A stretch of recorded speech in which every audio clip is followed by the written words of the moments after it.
perguntar mais uma vez, vou dizer mais uma vez. Boa noite, igreja. Boa noite. A paz do Senhor a todos. Amém? Hoje nós estamos... Queridos, atrás da sua cadeira tem aí um adesivo que é com a chave do Pix, tá? E logo nós vamos ter. Nas laterais nós temos os QR Codes. Está ficando cada vez melhor, mas vai ficar muito melhor.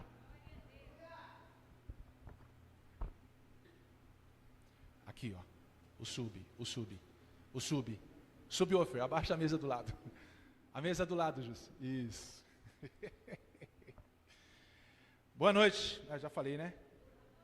Mas boa noite. Graça e paz. A paz do Senhor. Amém? Bom, queridos, nós estamos nessa noite, hoje é dia... Que dia que é hoje? 31 de março, estamos celebrando o nosso domingo de... E todas as igrejas, grandes igrejas, né? Elas fazem normalmente... Aí você aumenta agora um pouquinho para mim aqui, por favor. Elas celebram nesse domingo, fazem, né, algumas coisas especiais, fazem cantata, fazem um teatro, né, uma cerimônia bem legal. E nós ainda não fazemos, mas logo nós teremos o nosso tempo, a nossa oportunidade, que vai ser um negócio sobrenatural. Mas nós temos a palavra que nós queremos trazer para vocês a respeito do que realmente é a Páscoa. E ao contrário do que muitos pensam, a Páscoa não é o coelhinho, não é o ovo, até porque coelho não bota ovo, né? Quem já viu o coelho botar a uva aí, você pode correr, porque o negócio é estranho, ainda mais ovo de chocolate, o que é pior ainda. Então, isso daí acabou se tornando um feriado comercial. Nós na terça-feira começamos a falar a respeito da Páscoa, e falamos a respeito da Páscoa no Velho Testamento, no Antigo Testamento, onde Deus estabeleceu o início da festa da Páscoa. 3 festas são importantes em Israel. Uma delas inclui a festa da Páscoa. Algum tempo atrás eu trouxe uma palavra falando sobre as 7 festas, né, que existem em Israel. Dessas 7, 3 são as mais importantes, incluindo a Páscoa. Páscoa, Tabernáculo e Cabanas, ou do Purim, se eu não me engano. São as 3 festas mais importantes que existem em Israel, além de outras 4 festas que integram as 7 festas em Israel. Deus é um Deus festeiro. E Deus instituiu a festa como sendo uma lei cerimonial, uma festa cerimonial para Israel, por conta de um período de passagem. Páscoa, no hebraico, é Pessah, que significa passagem. Diz assim comigo, passagem. Mais forte, passagem. Ou seja, era para o povo de Israel lembrar onde eles estavam no Egito como escravos. Eu vou dar uma introdução aqui para o pessoal que estava na terça-feira, todo mundo já lembra, está bem fresquinho na memória, tá ou não está? Bem fresquinho na memória. Vou dar uma introdução aqui, porque teve pessoas que não estiveram, mas é necessário que todos nós entendamos. O povo de Israel, ele não foi preso no Egito como cativo, como escravo. Eles não foram levados para o Egito como escravos. Eles estavam no Egito por conta de José. Quando José levou toda a sua família, o seu pai Jacó e todos os seus irmãos, levaram para dentro do Egito, 70 pessoas ao todo, para poder morar no Egito. E aí José morreu, as gerações se passaram. A Bíblia fala que ao todo, até o dia em que Israel saiu do Egito, até o dia que o povo de Israel esteve lá, foram 430 anos que eles permaneceram no Egito. Então, as gerações se passaram, e o povo esqueceu de quem era José, porque José, ele foi conhecido como o segundo maior homem que existiu no Egito, depois de Faraó. Primeiro era Faraó e depois era José. No Egito não existia a profissão governador. Faraó instituiu essa profissão por causa de José, por causa da sabedoria, da direção que Deus tinha dado, da direção que Deus dava para José em todo o seu período, a revelação do sonho de Faraó. Tudo isso fez com que ele fosse colocado como o segundo homem do Egito. Levou a sua família, e as gerações se passaram, e a história de José ficou esquecida. Aquilo que José tinha feito em Israel ficou esquecido. E aí eu quero lançar isso para você, perguntar isso para você. Você quer deixar com que a sua história, de alguma forma, seja esquecida ao passar dos anos? Sim, não. De alguma forma você quer ser lembrado depois que você morrer? Eu acho que alguém aqui, poucas pessoas. Eu vou perguntar de novo porque talvez você não entendeu. Você quer ser lembrado depois que você morrer? Mas ser lembrado pelo que você fez dentro da palavra, o que é mais extraordinário. Então imagina lá passar 4, 5 gerações. Muito obrigado, Marcão. Essa água aqui parece que está muito boa essa água aqui, cara. Eu vou ganhar dessa vez, eu vou ver.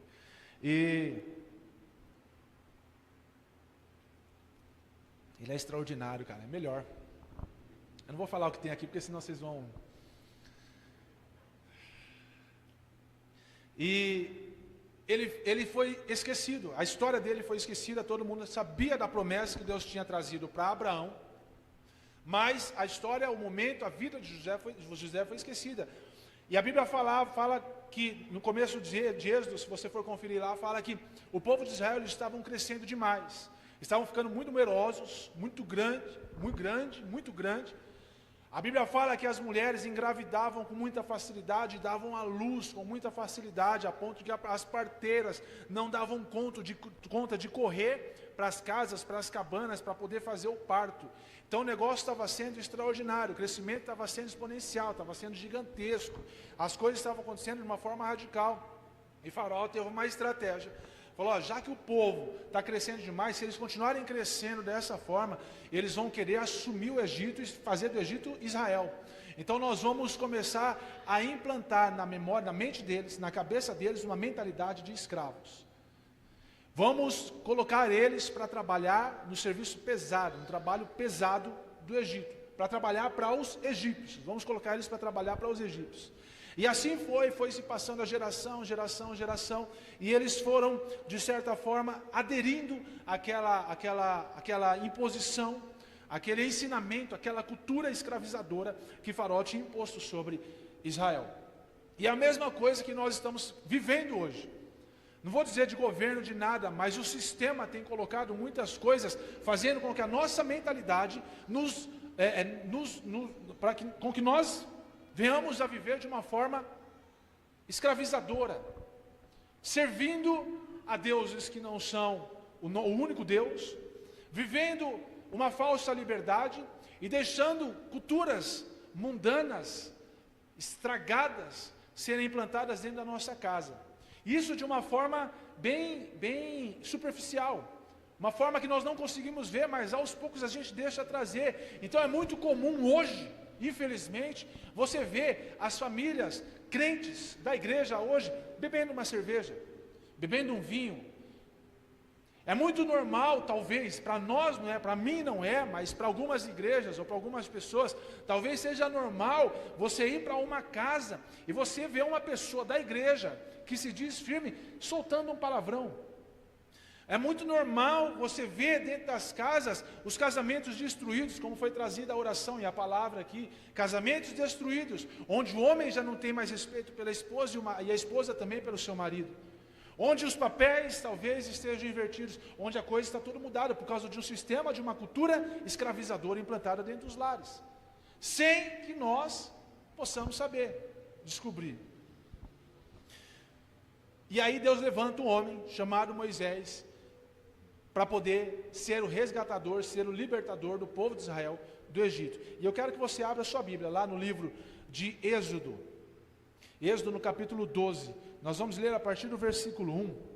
Nós vamos ler um pouco. E depois eu quero trazer algo para vocês a respeito desse texto. A partir do versículo 1 está dizendo, e aí você vai passando para mim bem com o dedinho rapidinho aí. O Senhor disse a Moisés e a Arão no Egito: este mês passa a ser o mais importante para Israel. Será o primeiro mês do ano no calendário dos hebreus. Nós vamos ler até o versículo 20, tá? Reúna toda a comunidade de Israel e diga: no 10º dia deste mês, cada um vai pegar um cordeiro dentro dos grupos de famílias, terá de ser um cordeiro para cada família.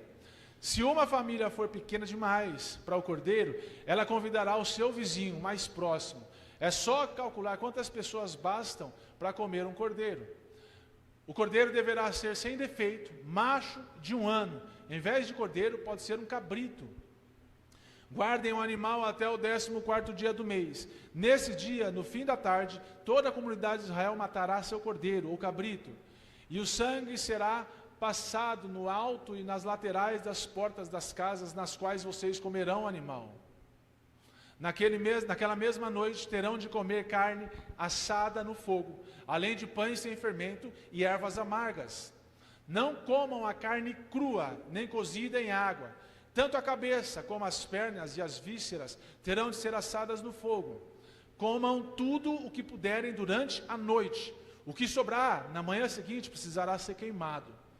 Ao comerem, estejam preparados para sair, já vestidos, sandálias nos pés e cajado na mão. E comam depressa.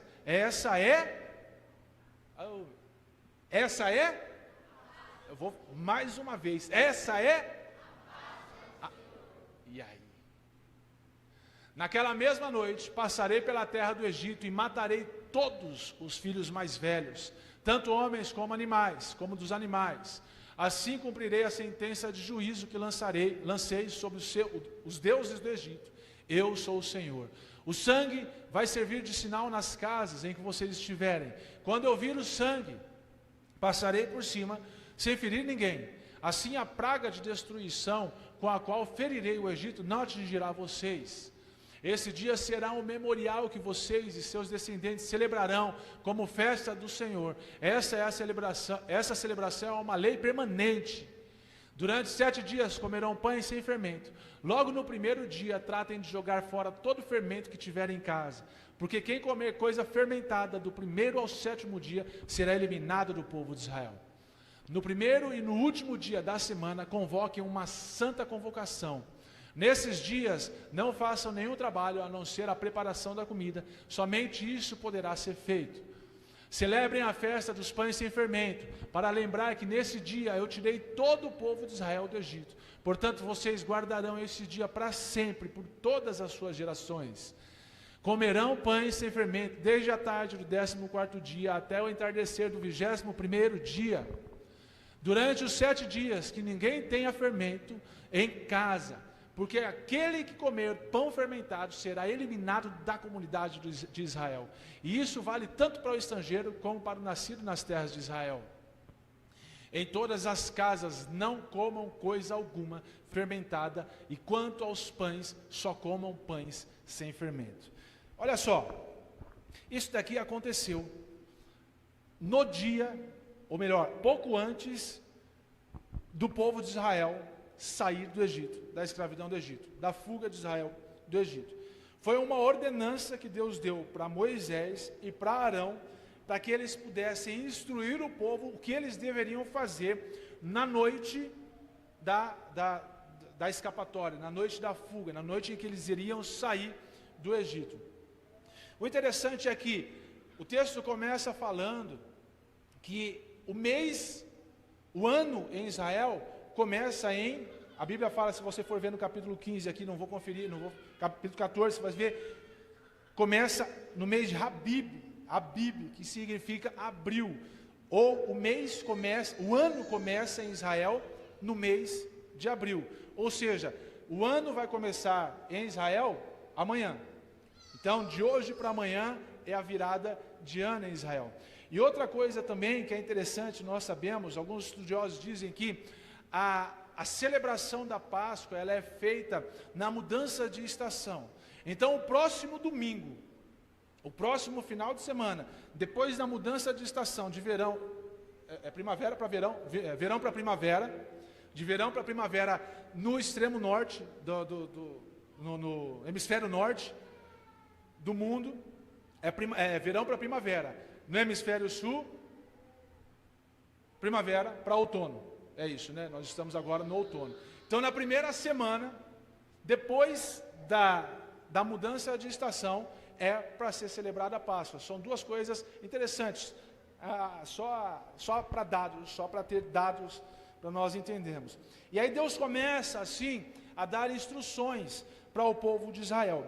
E aí, uma das instruções é que o povo de Israel precisava pegar para eles um cordeiro, precisava ter um cordeiro para que eles pudessem matar esse cordeiro. Só que interessante é que eles pedem para que possam pegar esse cordeiro no 10º dia do primeiro mês. Era no 10º dia, ou seja, no dia 10 de abril, eles teriam que pegar um cordeiro e guardar esse cordeiro até o 14º dia. Liga no 1 aí para mim, ô Jussi, por favor, o negócio vai estralar. Não, o ventinho aí, o ventilador. No 10º dia do primeiro mês, em Israel, que é no mês de abril, no nosso caso, no 4º mês, no 10º dia, era para separar um cordeiro, um animal, ou um cabrito, como está dizendo assim, aqui. E eles só poderiam comer desse cabrito, desse cordeiro, no 14º dia. E aí tem uma simbologia, porque o Antigo Testamento, e principalmente todo o Antigo Testamento, vamos colocar aqui em específico a festa da Páscoa, ela é uma figura profética do que seria Jesus, do que é Jesus. Ela é um símbolo do que é Jesus. Então toda a Páscoa, toda a festa da Páscoa, todo o Antigo Testamento, ele faz uma sombra, uma menção daquilo que viria a ser no Novo Testamento, que é Jesus. Então olha só que interessante, abre lá no texto de Marcos, no capítulo 11, Marcos capítulo 11, no versículo 1, Marcos 11, 1 está dizendo assim, quando eles estavam se aproximando de Betfagé e Betânia, na redondeza de Jerusalém, perto do Monte das Oliveiras, Jesus mandou na frente 2 dos seus discípulos. Pula lá para o 11, versículo 11.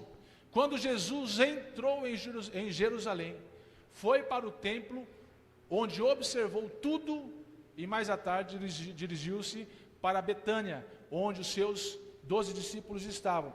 Aqui foi o primeiro período, quando Jesus chega em Jerusalém, foi no 10º dia do primeiro mês em Israel.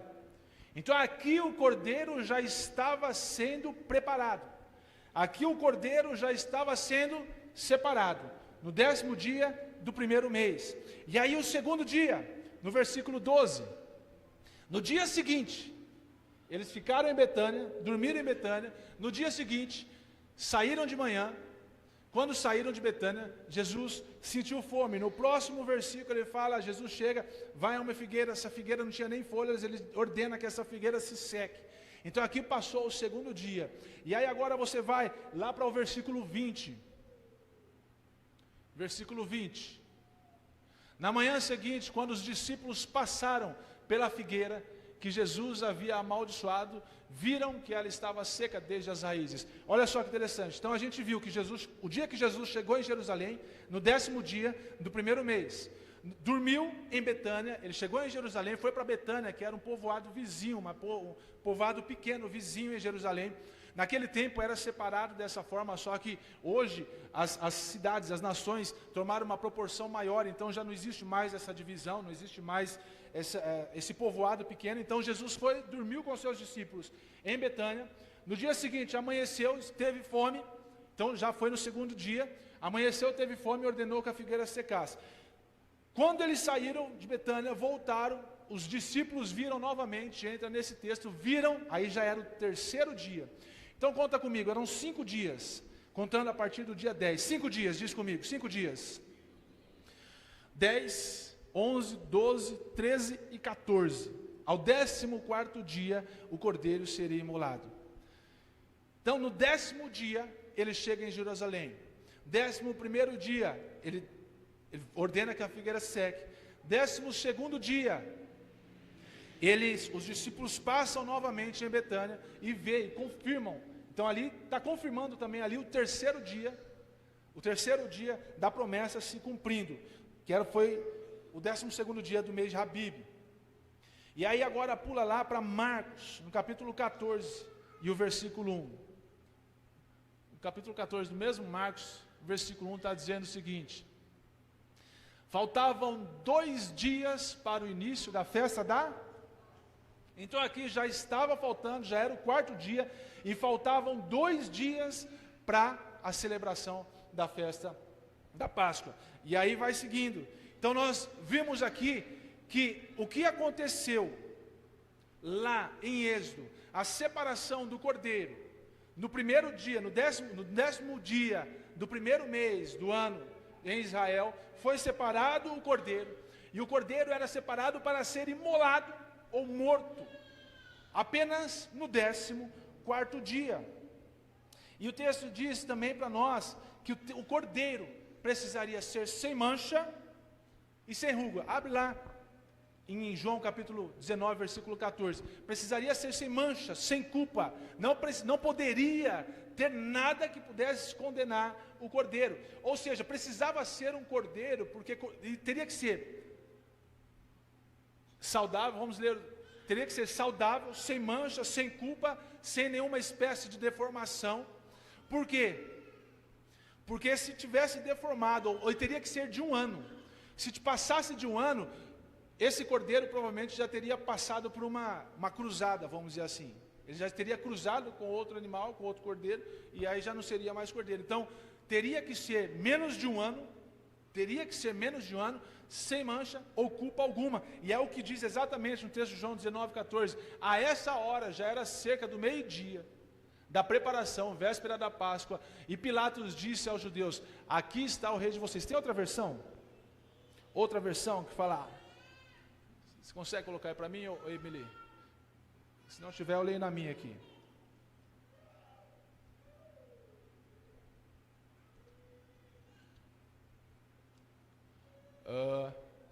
Quem tem outra versão aí, já está aberto no texto, já pode ler.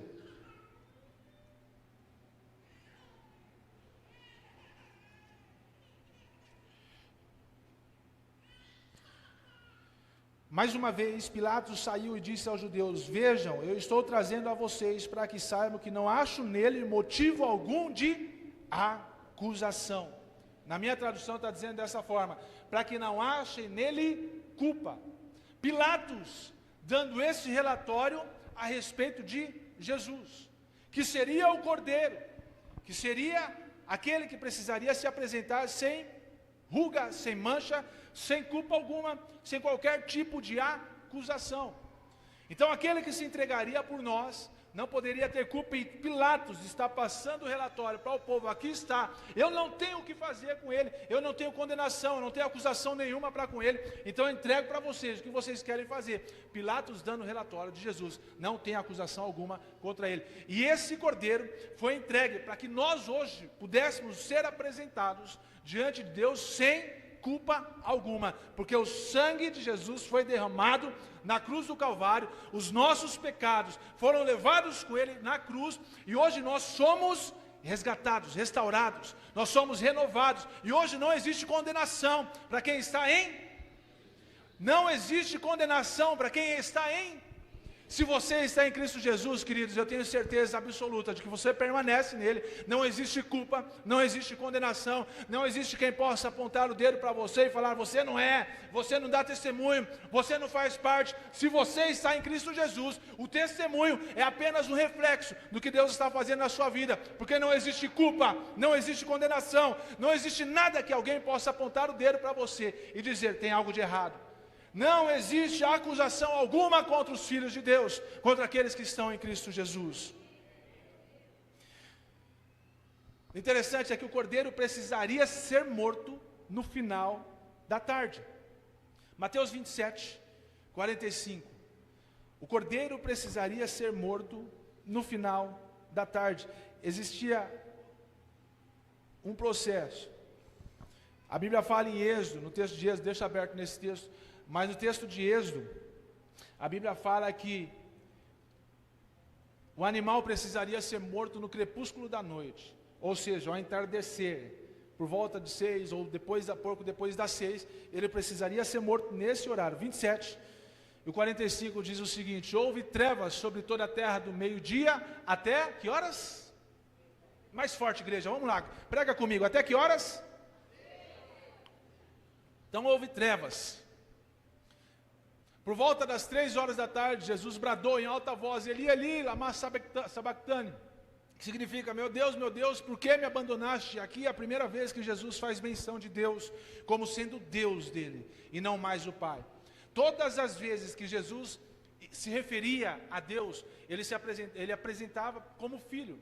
Então, meu Pai, Pai Celestial, todas as vezes. E aqui, quando todo o pecado da humanidade, quando toda a culpa, quando todas as doenças, quando toda a acusação da humanidade estava sobre Jesus, ele já não tinha, ele já abriu mão, como nós dizemos, nós cantamos, nós falamos isso por muitas vezes, ele abriu mão do seu estado de filho para se tornar servo.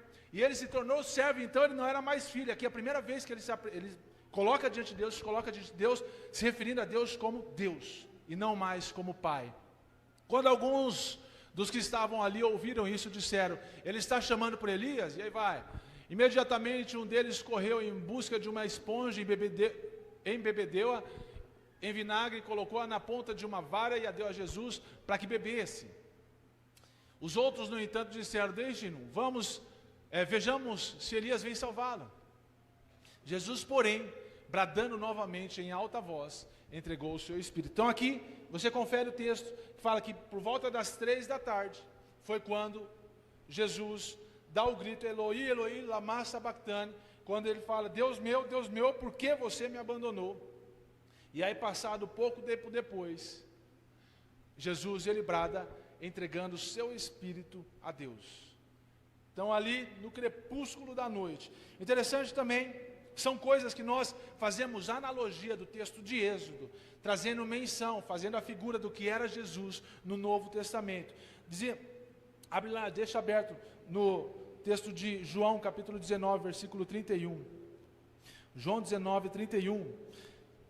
Havia uma ordem específica nesse período em que o cordeiro não pudesse ser, em que o cordeiro fosse morto. Uma ordem específica para Israel, no versículo 46 de Êxodo, deixa aberto esse texto.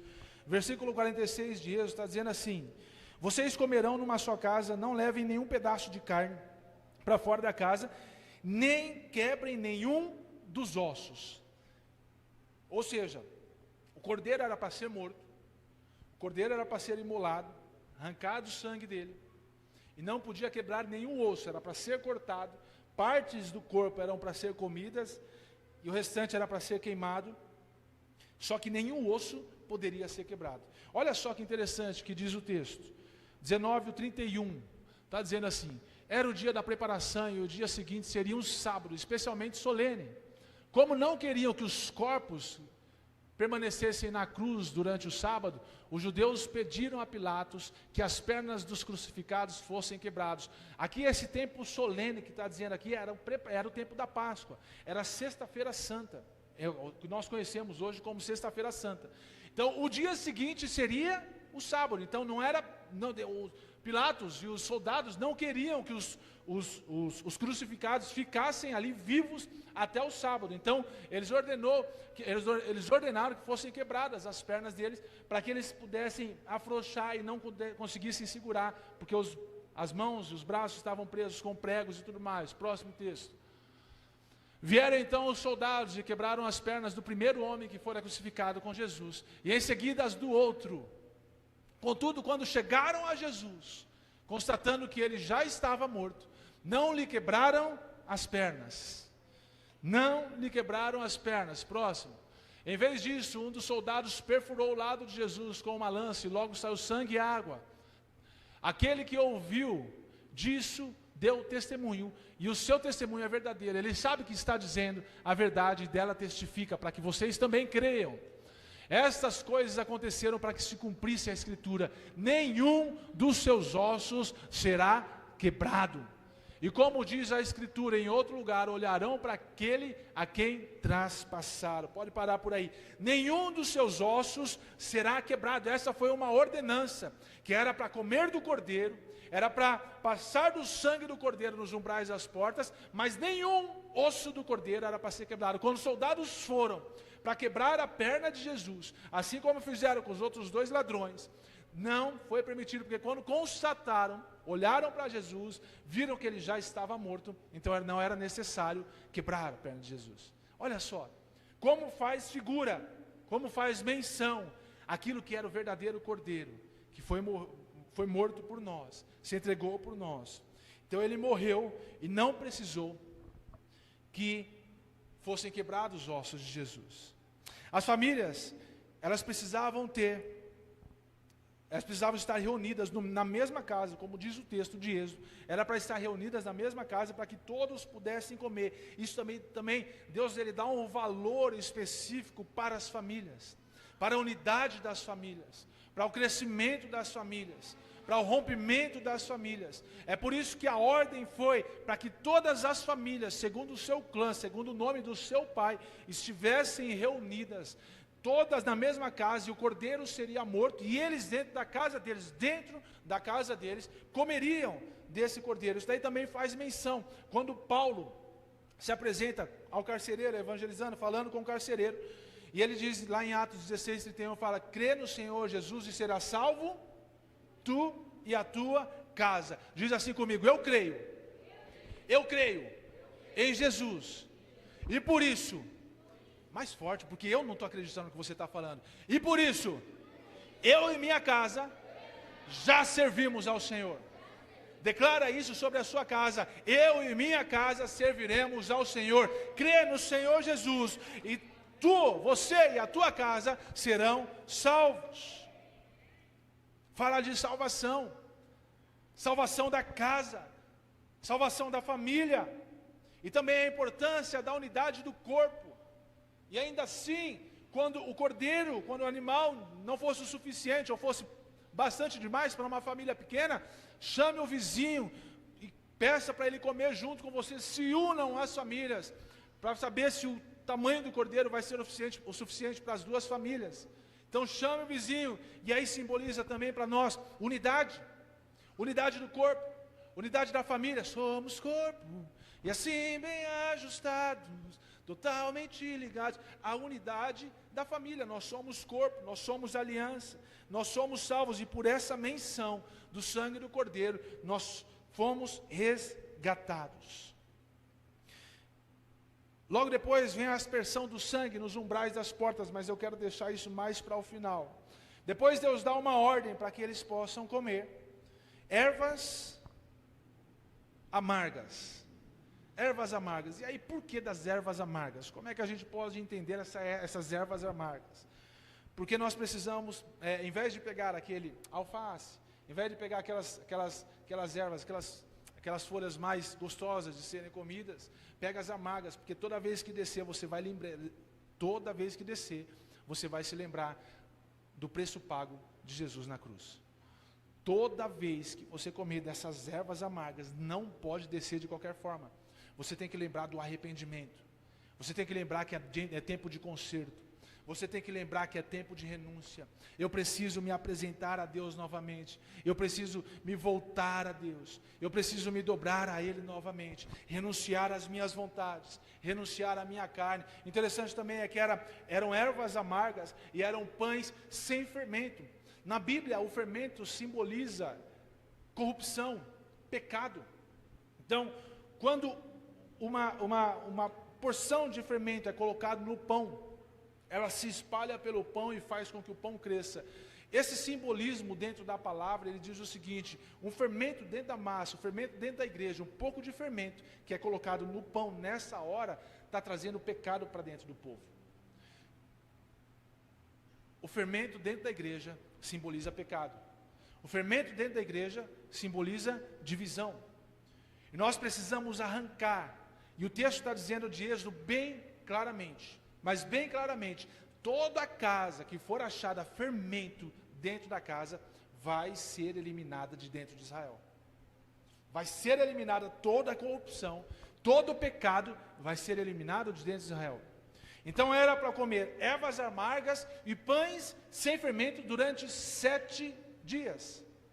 7 dias celebrando a festa e comendo pães sem fermento, para que não haja pecado, para que nós possamos nos lembrar do tempo do arrependimento, para que nós possamos nos voltar à essência, lembrar do sacrifício de Jesus na cruz, pelas nossas vidas, que nós fomos resgatados, nós fomos reavivados. De uma certa forma, Ele trouxe vida para nós novamente, porque até então nós estávamos mortos para o pecado, nós estávamos jogados para o pecado. A Bíblia já falava que o mundo jaz do maligno, nós estávamos presos ao pecado, mas por causa do preço pago na cruz, do Cordeiro que foi imolado, hoje nós temos vida e liberdade. Hoje você tem o direito de viver, e viver ainda em liberdade. Você não poderia, outra condição, não poderia comer do cordeiro cru, da carne crua, ou cozida com água. Não poderia ser dessa forma. Muito interessante, porque todas as vezes nós queremos que a igreja seja da nossa forma. Estava conversando, nós estávamos na célula um tempo, e o Douglas compartilhou a respeito de uma moça que está procurando uma igreja, e ela falou a respeito dessa igreja, das igrejas que ela passou, que ela encontrava algum defeito. Eu fui na igreja tal, e a igreja tal, o trabalho das crianças não era tão legal. Eu fui na igreja tal, e a outra igreja tal, o trabalho do louvor não era tão legal. Eu fui na igreja tal, e encontrei um pó na cadeira. Eu fui à igreja tal, e era assim, encontrava problemas em tudo. Ou seja, nós queremos servir a Deus do nosso jeito. Nós queremos achar um lugar que seja do nosso jeito. Queremos achar uma casa, queremos adorar a Deus, queremos nos apresentar diante de Deus do nosso jeito. O que Deus está dizendo aqui nesse texto é isso. O que Deus está dizendo nesse texto é isso. Você não vai comer do seu jeito, vai comer do jeito que eu determinei. Mas eu gosto de comer carne cozida. Não vai comer, é carne assada, é churrasco. É churrasco. Para quem não gosta de churrasco, se fosse aqui nesse tempo, você ia ser obrigado a comer churrasco. Se você não comesse dessa forma, você estaria eliminado de Israel. A Bíblia está sendo clara. Está sendo clara. Tem que ser churrasco. Não falou esse nome churrasco, mas carne assada é o quê? Carne assada é churrasco. Não era carne de panela. Não era a carne crua que é frita não poderia ser, carne crua não poderia ser, nada, teria que ser carne assada. Nada dentro da igreja, entende bem, queridos, nada dentro da igreja acontece do jeito que você quer. Não apenas dentro da igreja, mas nada no reino de Deus acontece do jeito que você quer. Tudo que você tentar fazer do seu jeito, você vai se frustrar. Se você quiser adorar ou servir a Deus do seu jeito, você vai se frustrar, vai se dar mal.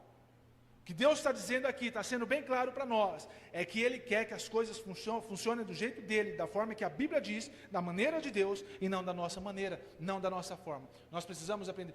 Eu quero ir na igreja só tal dia.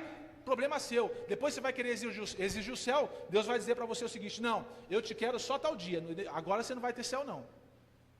Eu quero ir, eu quero orar, eu não sinto vontade de orar. Eu não sinto vontade de ter relacionamento com você, Deus está dizendo para você.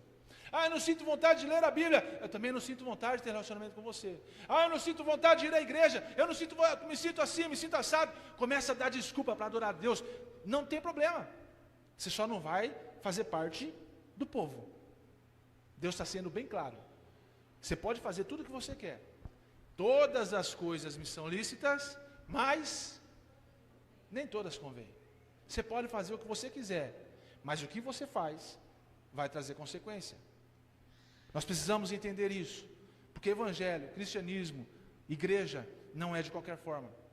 Não pode ser de qualquer forma. Nós não podemos tratar Deus de qualquer forma, e achando que Ele vai aceitar qualquer coisa. Ele não vai aceitar qualquer coisa, porque você pode ver aqui que o texto está sendo específico, está sendo bem claro. Não pode ser de qualquer forma. Outro detalhe importante, que Deus manda comer apenas parte do corpo. Deixa eu ver se eu acho o texto aqui.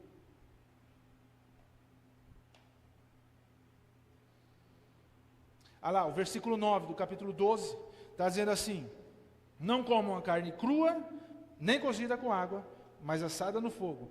E aí entra uma coisa que eu não esperava. Não é qualquer parte do cordeiro, não é a parte boa, é a cabeça. Quem come a cabeça de um animal aí? São as pernas e são as vísceras. Cabeça, as pernas e víscera. E aí, quem é que come no churrasco a cabeça do boi? Quem é que come no churrasco? A perna pega a perna, né? Essa parte do músculo aqui do boi aqui pode até ser, mas era a perna no todo, não era só a parte boa. E as vísceras.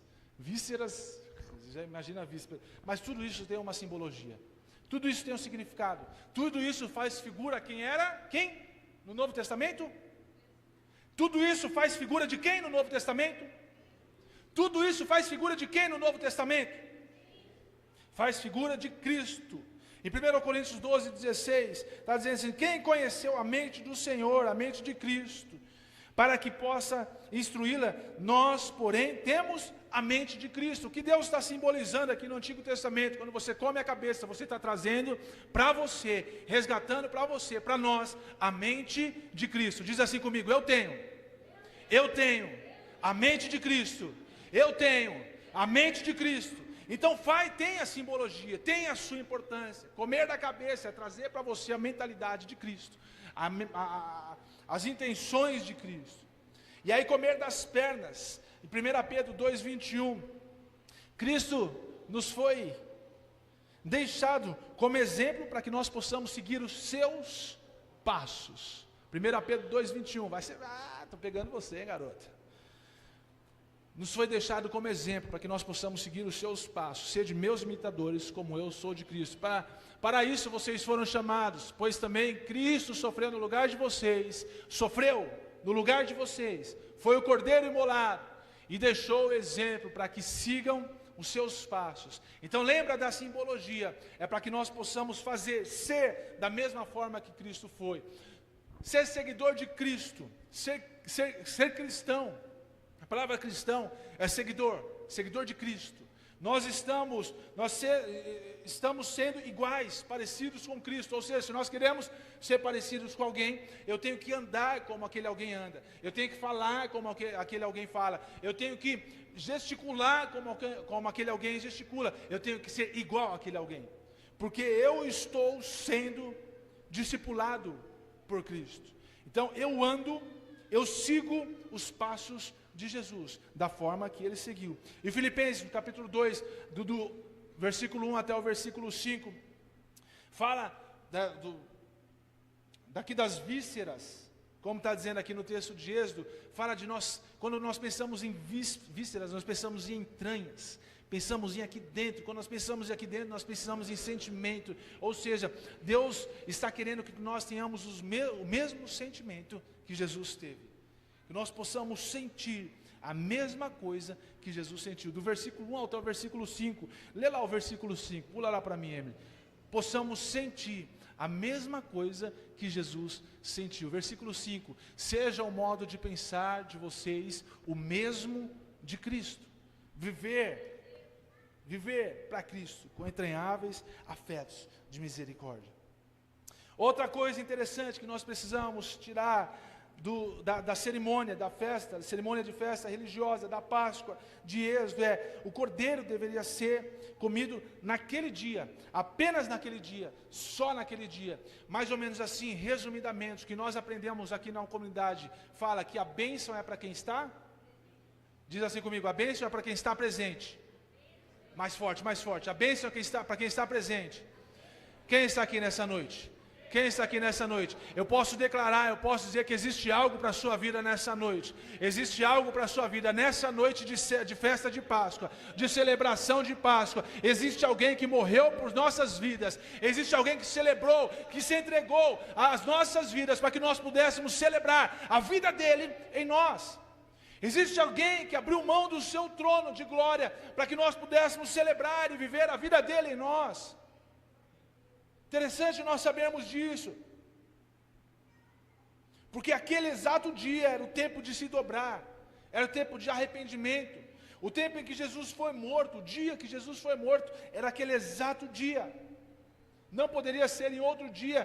Por isso que a separação era no dia 10 do primeiro mês de Habib, e o cordeiro teria que ser morto no 14º dia do mês, do primeiro mês. Teria que ser exatamente assim, separado por 4 dias, por 5 dias, para que no 14º dia ele fosse morto, e teria que ser exatamente naquele dia, exatamente todas as coisas, toda a parte do que foi estabelecida para que eles pudessem comer do cordeiro teria que ser comida naquele dia. Lembra que eu falei? Não poderia deixar para o dia seguinte. A ordem era: comam tudo agora, não deixa nada sobrar para amanhã. O que sobrar de hoje para amanhã, vocês queimem. A bênção é para hoje. O que Deus estabeleceu para a sua vida é para hoje. Amanhã Deus tem algo novo para você. Amanhã Deus tem uma porção nova para a sua vida. Amanhã Deus tem um tempo novo para a sua vida. Mas o agora é para você. O que Deus estabeleceu para a sua vida é o agora, o hoje, o momento. A bênção é para hoje. Deus estabeleceu o dia de hoje para que você pudesse ser cheio da presença do Rei. Aleluia. E outra coisa, eles precisavam estar prontos. Todo o tempo estar prontos. O texto diz,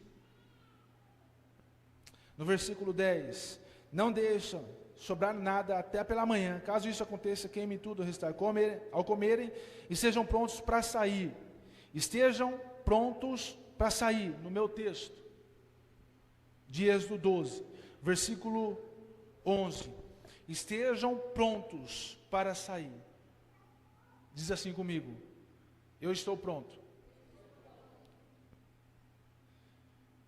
E aí o texto diz, cinto no lugar, sandália nos pés e cajado na mão. Ou seja, é para vestir a sua roupa de festa, é para vestir a sua melhor roupa, e se preparar nesse caso, era para que eles pudessem estar preparados para viver uma vida em busca da terra prometida.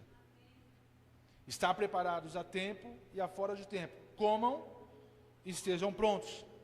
Comam e se vistam. Quando vier para a igreja, prepare a sua melhor roupa. Quando vier adorar ao Senhor, prepare a sua melhor roupa. Se vista da melhor forma, porque esse é o tempo de Deus. Olha só o que aconteceu lá em Atos, no capítulo 12. Também a partir do versículo 4. Quando Pedro, ele foi preso. A Bíblia fala que capítulo 1 e capítulo 2 foi o derramamento do Espírito Santo, 3 foi a unidade da igreja, depois começou uma perseguição sobre a igreja. Herodes começou a perseguir a igreja e eles se dispersaram, né, por todos os povos em volta.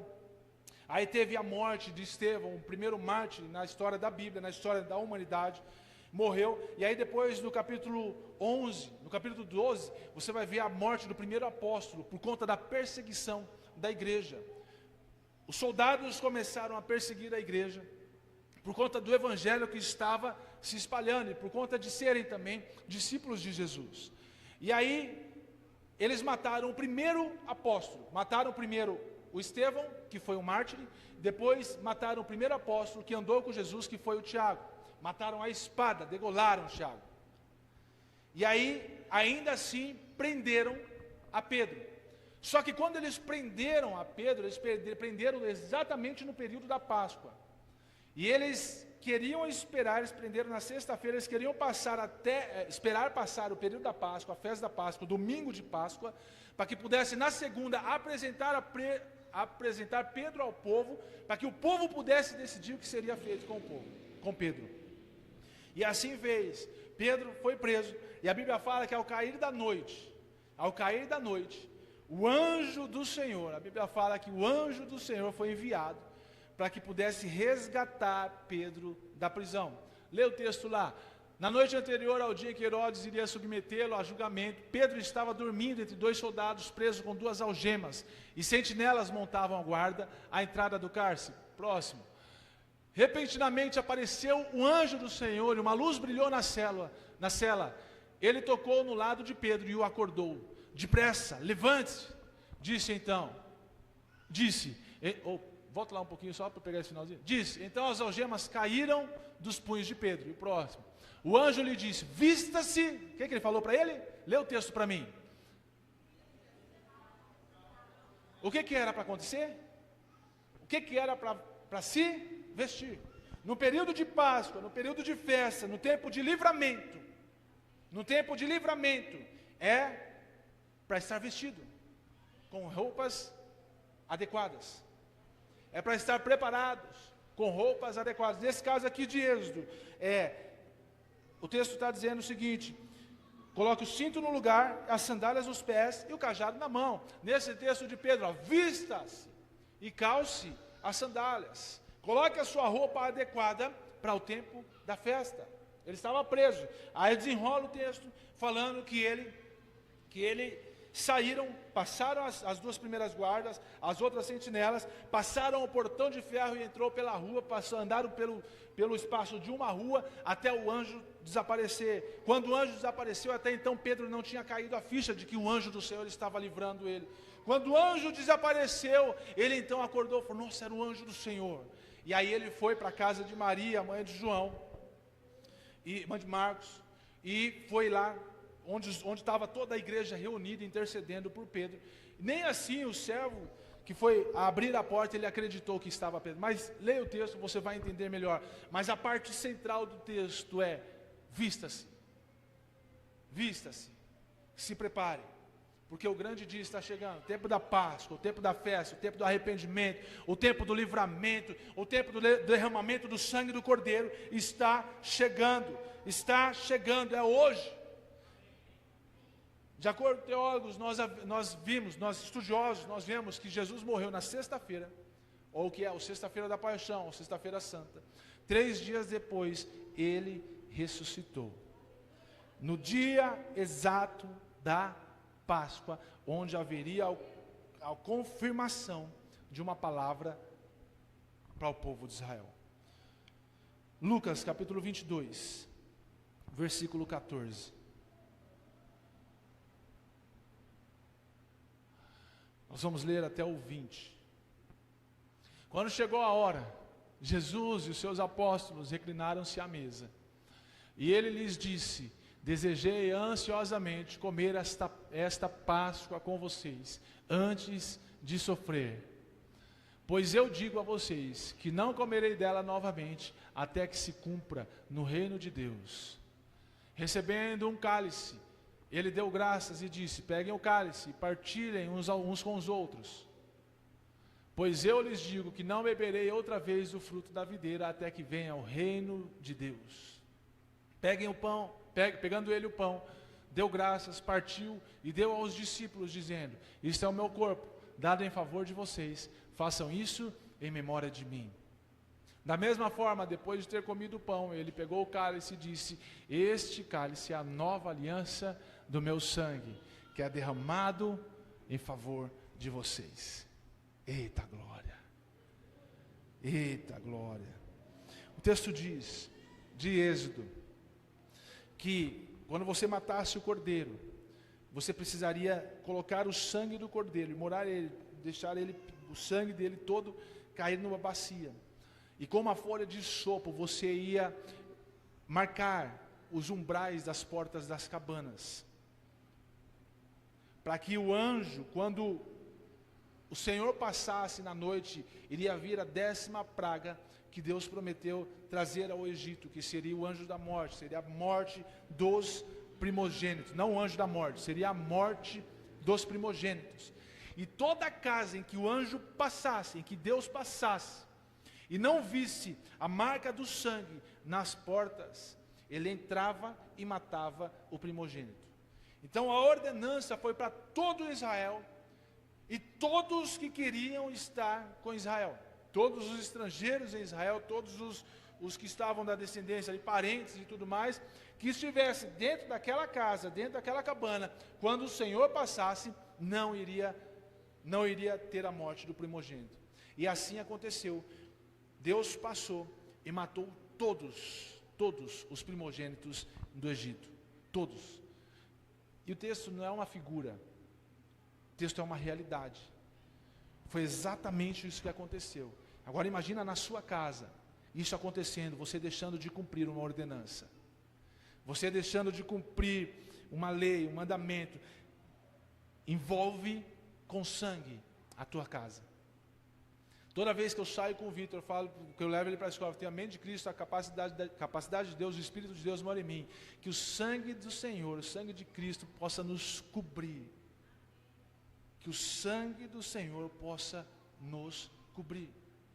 Nós precisamos entender isso, porque a praga veio e matou todos os primogênitos em Israel. Todos os primogênitos em Israel. E o texto do Novo Testamento, da morte e da ressurreição de Jesus, fala que quando ele ressuscitou, o sangue dele seria para nós bebermos em memória dele, como uma renovação dessa aliança, da aliança de Deus com o homem. Eu quero dizer para vocês nessa noite, Deus está renovando a aliança dele conosco. Deus está renovando a aliança dele conosco. Não é apenas um dia de festa, de Páscoa, de comprar ovo de Páscoa, de comer chocolate, disso, daquilo. Não é apenas isso. É renovação de aliança. Deus está querendo renovar a aliança dele com o seu povo. Quero chamar o pessoal aqui e pedir para que vocês se coloquem de pé. Porque nessa noite, Deus vai renovar a aliança. Nessa noite, Deus vai trazer tempo novo. Tempo de renovação. Tempo de lembrança. Tempo de memória. Tempo de nós lembrarmos do livramento que Deus deu ao seu povo, ao povo de Israel no Egito. Até então nós éramos escravos. Hoje nós somos livres. Até então nós estávamos presos a um jugo de escravidão, presos a um peso de morte sobre as nossas vidas. Mas pela renovação da aliança através do sangue, pela renovação da aliança através do sangue, hoje nós somos justificados.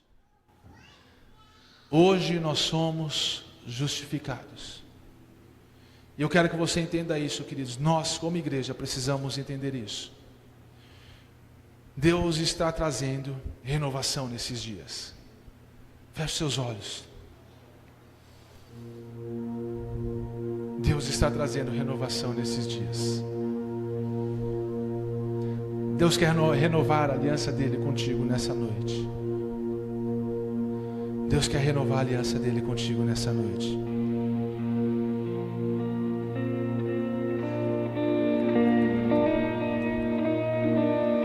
Deus quer renovar a aliança dele contigo nessa noite.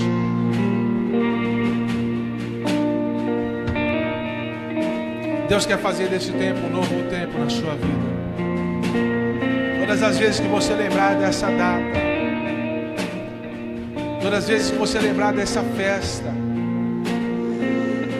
você não vai lembrar apenas por um momento, mas você vai lembrar do sacrifício que foi feito pela sua vida, do sangue derramado pela sua vida, pela minha vida, pelas nossas vidas.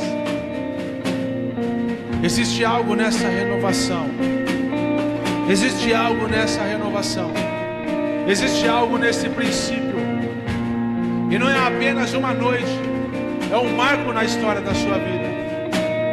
É um marco na história da sua vida, para mudar a sua forma de ver, para mudar a sua forma de ver, mudar as suas atitudes. O sangue derramado na cruz, o sangue derramado na cruz não foi por acaso. O sangue derramado na cruz não foi para que nós pudéssemos passar mais um dia e esquecer do alto preço pago pelas nossas vidas. E houve trevas sobre toda a terra, do meio-dia até as 3 da tarde. Por volta das 3 da tarde, Jesus bradou em alta voz: Eloi, Eloi, lama sabachthani, que significa: meu Deus, por que me abandonaste? Quando alguns dos que estavam ali ouviram isso, disseram: ele está chamando Elias. Imediatamente um deles correu em busca de uma esponja, embebeu-a em vinagre, colocou na ponta de uma vara e deu de beber a Jesus. Mas os outros disseram: deixem-no, vejamos se Elias vem salvá-lo. Depois de ter bradado novamente em alta voz, Jesus entregou o Espírito. Naquele momento o véu do santuário se rasgou em 2 partes, de alto a baixo. A terra tremeu, as rochas se partiram, os sepulcros se abriram e os corpos de muitos santos que tinham morrido foram ressuscitados. E saindo dos sepulcros, depois da ressurreição de Jesus, entraram na cidade santa e apareceram a muitos. Quando o centurião e os que ele vigiavam Jesus viram o terremoto e tudo o que havia acontecido, ficaram aterrorizados e exclamaram: verdadeiramente esse é o Filho de Deus. Muitas mulheres estavam ali observando de longe. Elas haviam seguido Jesus desde a Galileia para o servir. Depois do sábado, tendo começado o primeiro dia da semana, Maria Madalena e a outra Maria foram ver o sepulcro. E eis que sobreveio um grande terremoto, pois o anjo do Senhor desceu dos céus, e chegando ao sepulcro, rolou a pedra da entrada e assentou-se sobre ela. Sua aparência era como um relâmpago, e suas vestes eram brancas como a neve. Os guardas tremeram de medo e ficaram como mortos. O anjo disse às mulheres: não tenham medo, sei que vocês estão procurando Jesus, que foi crucificado. Ele não está aqui, Ele não está aqui, Ele não está aqui, Ele não está aqui. Ele ressuscitou, Ele ressuscitou, Ele ressuscitou, Ele ressuscitou, Ele ressuscitou, Ele ressuscitou, Ele ressuscitou. Como tinha dito, venham ver o lugar onde Ele jazia. Vão depressa e digam aos discípulos: Ele ressuscitou dentre os mortos e está indo adiante de vocês para Galileia. Lá vocês o verão, lá vocês o verão. É neste lugar, é nessa noite em que nós veremos o Rei, em que nós veremos o Rei que ressuscitou, e Ele vive e está neste lugar. Ele ressuscitou e vive e está neste lugar. Ele ressuscitou. Ei! Não existe mais condenação, não existe mais culpa. Ele ressuscitou. Ele vive, Ele vive, Ele vive.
Você quer nessa noite uma renovação de aliança com Ele? Se você quer nessa noite uma renovação de aliança com Ele, eu quero te convidar a vir aqui na frente. Se você quer nessa noite renovar o seu pacto com Ele através do sangue, eu quero te convidar a vir aqui na frente. Se você quer continuar do jeito que está, se você acha que está bom do jeito que está, fica onde você está. Mas se você quer nessa noite uma renovação, vem aqui na frente. Não é diante de mim, não é diante do pastor, é diante de Deus. É diante da aliança que Ele estabeleceu. Pode apagar as luzes.